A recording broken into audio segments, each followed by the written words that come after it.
नेता प्रतिपक्ष और कांग्रेस के सांसद यानी कि राहुल गांधी वो 2029 तक इंतजार नहीं करना चाहते, बल्कि वो अब आमादा हो चले हैं तख्ता पलट कराने पर।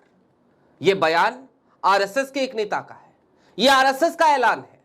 और इससे भी आगे की बात यह कि दरअसल आरएसएस भी घेराबंदी करने में कोई कोर कसर नहीं छोड़ रहा प्रधानमंत्री नरेंद्र मोदी की। तो क्या नरेंद्र मोदी के पास सिर्फ 90 या 95 दिन का ही समय बाकी है? यह सवाल आज की तारीख में सियासी गलियारों में दबी जबान में नहीं बल्कि खुल्लम खुल्ला गूंजने लगा है।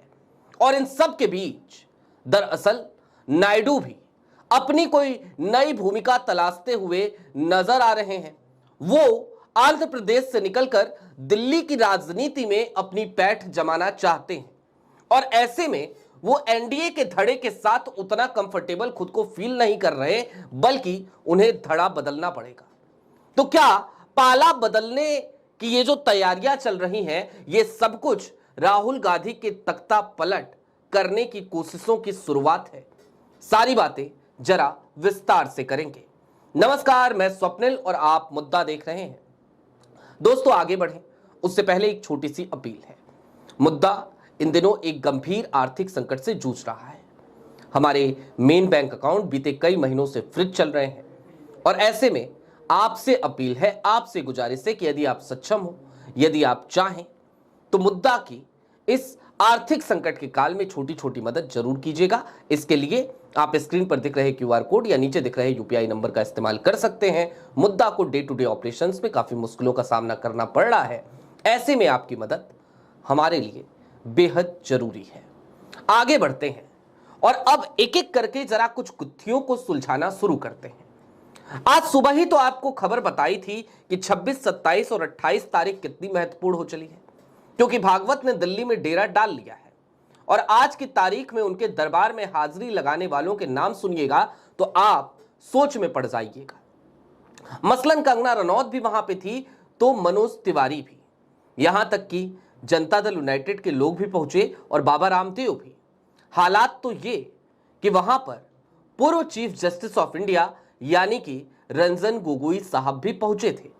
यानी कि संघ ने अपनी मजबूती का, संघ ने गुजरात लॉबी को एक संकेत देने का आज काम कर दिया। इन सब के बीच जो सबसे बड़ी खबर है तख्ता पलट वाली, जरा उस तरफ चलिए। आपकी स्क्रीन पर मैं आपको एक ट्वीट दिखाना चाहता हूं। हालांकि मैं इस ट्वीट से बिल्कुल भी सहमत नहीं हूं, लेकिन स्थितियां कुछ अलग सी नजर आ रही हैं। जरा उन स्थितियों पर गौर जरूर फरमाएंगे और मैं इस बात को यकीन के साथ कह सकता हूं कि हमारे देश की किसी ऐसे मुल्क से तुलना करके आरएसएस के इस नेता ने, संघ के इस विचारक ने बहुत बड़ी अभद्रता की है। लेकिन फिर भी खौफ का आलम देखिए। राहुल गांधी भारत में बांग्लादेश के मोहम्मद यूनुस की तरह सत्ता पलटकर सत्ता में आना चाहते हैं विदेशी हस्तक्षेप से, इसलिए वो चोर का नारा लगा रहे हैं। उन्हें नहीं मालूम कि कांग्रेस वोटों की डकैती करती थी सत्ता के लिए। बूथ कैप्चरिंग से संभवतः वे अवगत नहीं है। ये काम गुंडों से कांग्रेसी ही तो कराते थे। बाद में वही गुंडे अपने लिए बूथ लूटने लगे और राजनीति में अपराधियों का प्रवेश होने लगा। ये बात कौन कह रहा है? ये कह रहे हैं संगीत रागी। संघ विचारक के तौर पर आपने कई टीवी चैनल्स पे इनको देखा होगा और इससे भी अलग पहचान ये है कि पॉलिटिकल साइंस विभाग में ये कार्यरत है दिल्ली यूनिवर्सिटी के। अब एक प्रोफेसर अगर इस तरीके की बात करे, भारत की साख को, भारत के जिंदा लोकतंत्र को यदि ले जाकर वो बांग्लादेश से कंपेयर करे और ऐसे कोई ख्वाब भी देखे, ऐसी कोई उम्मीद भी करे, तो यह बेहद शर्म की बात है। लेकिन संगीत रागी ने यह काम किया है और संगीत रागी ने यूं ही नहीं किया, इसके पीछे बहुत सारी वजहें हैं। आज की तारीख में जब संगीत रागी ये लिखते हैं कि राहुल गांधी वोट चोर का नारा लगा रहे हैं, तो फिर सवाल उठता है कि क्या सिर्फ राहुल गांधी ही वोट चोर का नारा लगा रहे हैं? जवाब है नहीं। समूचा इंडिया अलायंस या फिर कि समूचा विपक्ष आज की तारीख में वोट चोर गद्दी छोड़ के नारे लगा रहा है और इन नारों को और भी ज्यादा बल मिल रहा है जनता जब इनके साथ में इसी नारे को दोहरा रही है। बिहार से लेकर देश के कोने कोने तक आज बच्चे बच्चे की जबान पर यह नारा चढ़ चला है, वोट चोर गद्दी छोड़। और इन सब के दरमियान बीते दिनों की एक तस्वीर तो बहुत ज्यादा चौंकाने वाली थी। जब नरेंद्र मोदी सदन के भीतर एंट्री लेते हैं तभी नारे लगने लगते हैं वोट चोर गद्दी छोड़ के। भारतीय जनता पार्टी का कोई भी सांसद या फिर कि एनडीए का कोई भी सांसद उस वक्त पे तेज आवाज में मोदी जिंदाबाद नहीं बोलता, कोई भी भाजपा जिंदाबाद नहीं बोलता, कोई भी नरेंद्र मोदी की तारीफ में कसीदे नहीं पढ़ता। जरा सोचिए, नरेंद्र मोदी को उस वक्त पे अपोजिशन के सामने अकेला छोड़ने का काम किसी और ने नहीं बल्कि उनके ही सांसदों ने किया, उनके ही साथी दलों के सांसदों ने किया। वरना ऐसा कैसे हो सकता था कि पूरे सदन में सिर्फ एक ही नारा गूंजे, वोट चोर गद्दी छोड़। क्योंकि यदि भारतीय जनता पार्टी के सांसद या फिर कि एनडीए के सहयोगी दलों के तमाम सांसद बदले में नारा लगाना शुरू कर देते मोदी जिंदाबाद, तो जाहिर सी बात है ये नारा गूंज नहीं पाता। लेकिन प्रधानमंत्री आज की तारीख में अपने आभा मंडल को खो चुके हैं और ऐसे में उनके लिए जिंदाबाद के नारे लगाने से भारतीय जनता पार्टी के सांसद और एनडीए के सांसद भी खुद को बचाते हुए नजर आए। उन्होंने अपोजिशन का कोई विरोध ही नहीं किया। ये तमाम तस्वीरें कई सारे रहस्यों से पर्दा उठाती हैं जिनको एक एक करके डिकोड करने की जरूरत आन पड़ी है। अब ये 90 और 95 दिन का खेल क्या है, जरा इस बात को भी समझ लीजिए। लेकिन वो समझना हो तो आपको समझना पड़ेगा क्रूर सियासत को। आज की तारीख में मेरी जबान पर हमेशा ही ये शब्द यदा कदा आता रहता है कि राजनीति बेहद ही क्रूर होती है। और ऐसे में जो सबसे बड़ी बैसाखी है यानी कि नायडू, नहीं भूलना चाहिए कि नायडू एक मजे हुए राजनेता है। उन्होंने सियासत के तमाम चालों को बहुत अच्छे से देखा है, परखा है। ऐसे में नायडू तब तक तो पाला नहीं बदलेंगे जब तक कि उनको यह एश्योरेंस ना मिल जाए कि भैया मैंने पाला बदला और मोदी सरकार गिर गई। क्योंकि अपोजिशन के पास संख्या बल है 234 सांसदों की।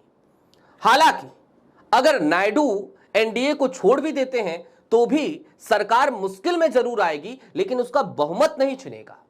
और इसके बाद यदि मोदी जी सत्ता में बने रहते हैं तो फिर नायडू की कितने फाइलें खुलेंगी ये नायडू भी भली भांति तौर पर जानते हैं। लिहाजा आज की तारीख में कोशिशें क्या चल रही हैं, तो कोशिशें ये चल रही हैं कि नंबर गेम का जुगाड़ पहले कर लिया जाए और इसके लिए बिहार चुनाव का इंतजार भी किया जा रहा है। बिहार का चुनाव अक्टूबर नवंबर के बीच में संपन्न हो जाएगा, नई सरकार भी बनेगी और आज की तारीख में जो माहौल वहां दिख रहा है उसे देखकर यह आम तौर पे समझा जा सकता है कि ना तो मोदी जी की लहर है और ना ही नीतीश बाबू की। क्योंकि सड़कों पर जो लोग धूप में पसीना बहा रहे हैं, अपने पैर में छाले की परवाह किए बिना राहुल और तेजस्वी के साथ लगातार चल रहे हैं, ये वो लोग नहीं हैं जो मोदी जी या नीतीश कुमार की रैली में पैसे देकर बुलाए जाते हैं या बसों में भरकर ले जाए जाते हैं। ऐसे में इतना तो तय है कि आज की तारीख में जन समर्थन अपोजिशन के साथ दिखाई देता है और ऐसे में बिहार चुनाव के बाद परिस्थितियां बहुत तेजी से बदलने की उम्मीद जताई जा रही है। और ये जो परिस्थितियां बदलेंगी, ये परिस्थितियां दरअसल प्रधानमंत्री नरेंद्र मोदी के लिए बेहद प्रतिकूल होंगी। आज की तारीख में भी प्रधानमंत्री नरेंद्र मोदी के लिए परिस्थितियां स्थितियां अनुकूल तो है नहीं, क्योंकि एक तरफ अपने घर में वो घिरे पड़े हैं, पार्टी के भीतर एक अलग सा अपोजिशन का धड़ा है। 2 दर्जन से ज्यादा सांसद अक्सर नागपुर फोन मिलाते रहते हैं, नितिन गडकरी अक्सर कुछ न कुछ बयान देते रहते हैं, शिवराज सिंह चौहान 40-45 मिनट तक मोहन भागवत से बंद कमरे में मिलकर आते हैं और मोदी जी लाख चाहते हुए भी अपने पसंद के अध्यक्ष के नाम का अप्रूवल संघ से करवा नहीं पाते हैं और संघ लगातार सक्रिय है और 17 सितंबर के नजदीक आते आते तो उसकी सक्रियता में ऐसा लगता है जैसे 4 चांद लग गए हों। यानी कि कुल मिलाकर आज की तारीख में इन तमाम स्थितियों को डिकोड कीजिएगा तो एक बात समझ में आ जाएगी कि प्रधानमंत्री नरेंद्र मोदी के तख्ता पलट की तैयारी सिर्फ राहुल गांधी नहीं कर रहे हैं। संघ का वो ऐलान, संघ के विचारक का वो ऐलान सिर्फ और सिर्फ एक भोदापना है।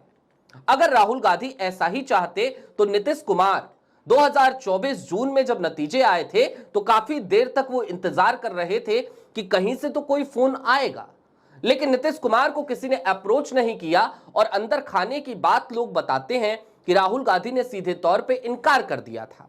वो नीतीश कुमार पे भरोसा करने को तैयार नहीं थे।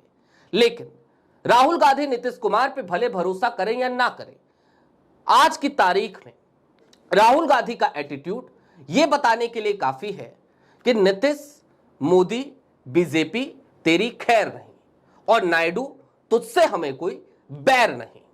यानी कि नायडू आज की तारीख में ट्रंप का एक ऐसा ट्रंप कार्ड बन गए हैं जिनके इर्द गिर्द देश की पूरी राजनीति घूम रही है और जनता राहुल के साथ जिस तरीके के से सड़कों पे उतरने लगी है, उससे भी इस बात पे मोहर लग जाती है कि प्रधानमंत्री नरेंद्र मोदी आज की तारीख में एक तरफ अपना आभा मंडल खो चुके हैं तो दूसरी तरफ उनकी कुर्सी लगातार डोल रही है और बहुत हद तक संभव है कि यह कुर्सी 90 से 95 दिनों के ही मेहमान हो। अभी के लिए दीजिए इजाजत। चलते चलते फिर वही अपील, चैनल पे नए हो तो सब्सक्राइब करते हुए जाइएगा, सक्षम हो तो छोटी छोटी मदद मुद्दा की जरूर कीजिएगा। शुक्रिया।